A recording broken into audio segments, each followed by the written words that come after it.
туулуп өскөн айылың кетип атса бул мындай жашооң түгөдү дегенде сөз экен да. Мен уже мындай өзүмдү ким экенимди далилдей албай калган состоянияга келдим да. Кароого өтүп кетиптир дегенден кийин мен уже мекени жок адаммын чындыгындачы. Кыргызстан менин мекеним болгону менен мен туулуп өскөн айылым жок да уже. Кийин барып өзүнүн немелерге сен каяктансың десе мен уже каяктан экеним жок мен жер. Ал жерде биздин ата бабаларыбыз өткөн, Баткен достук негизи эле Баткендин өтө кимдер үчүн кандай мен үчүн мааниси өтө терең. Баткен үчүн, Кыргызстан үчүн Баткенге чеп болуп турган айыл болчу. Билген кишиге да. Ошо тажиктер бизден сестенип бер жака чыгалчу эмес. Азыр 91 гектар берилди, анан алмашылды деген менен Баткенден сиз билесиз да. Кызыл Белге чейинки, берки Төрткөлгө чейин канчалаган гектар жер. Жерде биздин ата бабаларыбыз жатат негизи. Мен энем 77ге чыгып, 78ге келди. Египеттен бир тууган агам өтүп кетип, өлүгүн бул жака алдырышканда. Анан ал киши 15 жыл Египетте, Каирде, Аляскар университетинде окуду эле.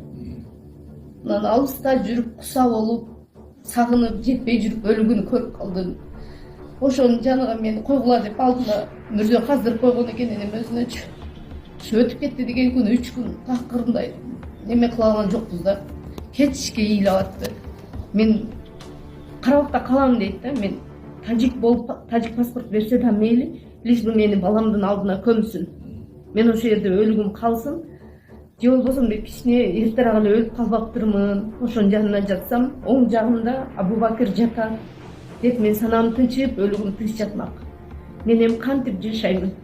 Ошо Египетте өлгөн баланы бияка алдырып келип, ошо Баткенде туруп алдыга бара албай каламынбы деп аябай өкүнүп атышат.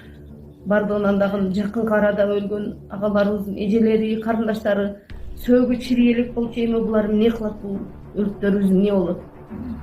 Биздин айылыбызга чындыгында өтө оор болуп атат. Эми чындап эле Кыргызстандын келечеги үчүн ошо биздин айылыбыз курмандыкка чалыныш керек болсо, Кыргызстан үчүн бардыгыбыз эле макул дейбиз. Бирок аябай эле жоготуу болуп атат Баткен үчүн.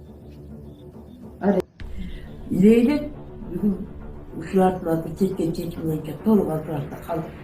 Ben Zeynep'teki milyon adamların için lazım bile falan. Biz o yol Narak'tan Türkiye'de tacikler ben bana aslan özüm için anlatsam. Bir öde başlıklardan alsın. Özüm için anlatsam köylerime varlığını karap kanday adamlar vergen geldi. O şey 275 hektarda arenda alıp koşunda Mert'in yaşap koyduk. Biz kaçan ürünü çıldıkta aytkan.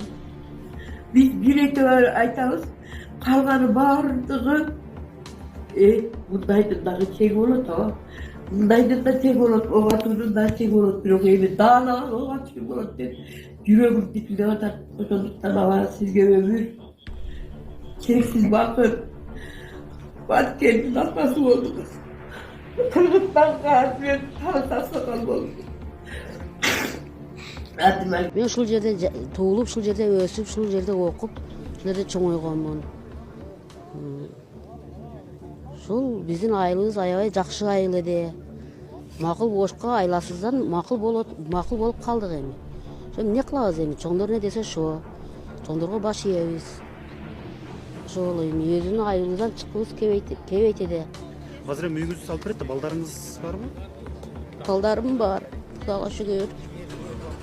Мен тайдамдын үйүндө отурам, тайдамдын үй жайыдамын. Бул достук айылынын тургуну Айзадахан Бостоонова. Ал бүгүн башка айылдаштары сыяктуу Баткен шаарына жакын Бужум айылына караштуу Четбулак жерлигине көчүүгө макул болду. Анын алдында бийлик өкүлдөрү тургундар менен жолугуп, көчүрүү маселесин талкуулаган. Жыйынга президенттин Баткен облусундагы ыйгарым укуктуу өкүлү Айбек Шаменов катышкан. Тоқ қана шифер бар, анан тиңде кылдым эле, мындай кылдым эле, отун потундарды уят эле болот.